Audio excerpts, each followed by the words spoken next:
Hello guys, नमस्कार दोस्तों। आइए जानते हैं present indefinite tense integrative negative sentence. Present indefinite tense का इंटीग्रेटिव नेगेटिव सेंटेंस, जिसे हम हिंदी में प्रश्नवाचक नकारात्मक वाक्य कहते हैं। दोस्तों,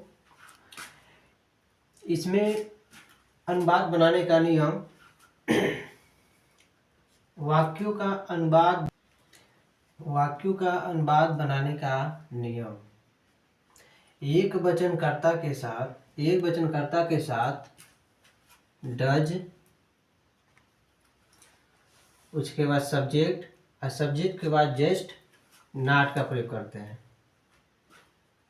यानी कि एक वचनकर्ता के साथ जो वाक्य है, वाक्य के पूर्व यानी पहले, वाक्य के पहले ये क्या है, डज का प्रयोग करेंगे एक वचनकर्ता के साथ, और उसके बाद सब्जेक्ट के बाद जस्ट, नॉट का प्रयोग करेंगे।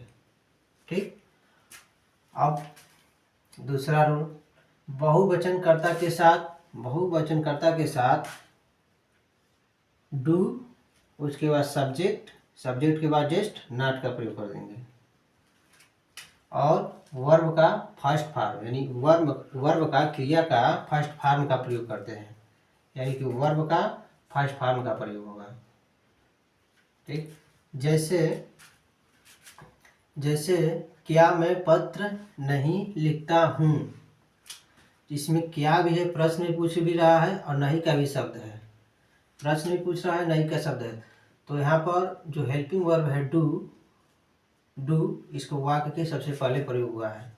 तो जैसे हुआ है डू आई नॉट, यानी नॉट, नहीं का शब्द, यहाँ पर नॉट का प्रयोग है। जैसे हेल्पिंग वर्ब यहाँ पर है ना, डज नॉट, डज और यहाँ पर नॉट, और यहाँ पर है डू और नॉट। ठीक। एक वचनकर्ता के यानी सिंगुलर एक वचनकर्ता के साथ डज का प्रयोग, डज नॉट का प्रयोग, और बहुवचनकर्ता के साथ डू नॉट का प्रयोग करते हैं। जैसे एक वचनकर्ता के साथ हो गया, जैसे सब्जेक्ट हो गया ही सी इट, ऐसे, और नाउन शब्द हो तो इसके साथ डज, और उसके बाद ये सब्जेक्ट रहेगा। ठीक ना। जैसे मान ली कोई भी सब्जेक्ट हो गया, subject plus not, subject plus not का प्रयोग होगा। और ये जो है प्लूरल आई वी वे, इसके साथ डू, उसके बाद सब्जेक्ट, उसके बाद नॉट का प्रयोग होगा। जैसे वही है, जैसे मान लीजिए क्या मैं पत्र नहीं लिखता हूँ, तो यहाँ पर क्या हो गया, आई।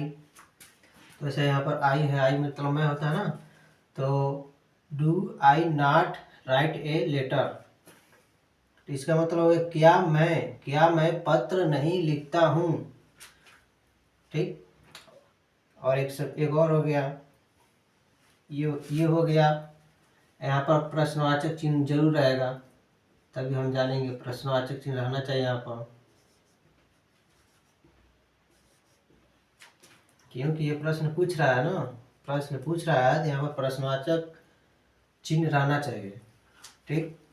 और दूसरा, क्या वह प्रतिवर्ष शिमला जाती है, तो यहाँ पर क्या हो रहा है, यहाँ पर लेडीज का भाव प्रकट कर रहा है। क्या वह प्रतिवर्ष शिमला जाती है, तो यहाँ पर जाती है यानी कि लेडीज का भाव प्रकट कर रहा है। तो यहाँ पर हो गया वाक्य के सबसे पहले, यानी ये है क्या है, वाक्य। ठीक। वाक्य के सबसे पहले डज का प्रयोग, उसके बाद सब्जेक्ट क्या है, सी, यानी लेडीज का रहा, यहाँ पर ही होना चाहिए, मतलब ही मतलब वह होता है, तो यहाँ पर ही होना चाहिए। तो क्योंकि ये लेडीज का भाव प्रकट कर रहा है, तो यहाँ पर सी का प्रयोग करेंगे, लेडीज है। ठीक। आशीष यानी सब्जेक्ट हो गया। उसके बाद जस्ट नॉट का प्रयोग कर देंगे और सेम टू सेम पहले की तरह।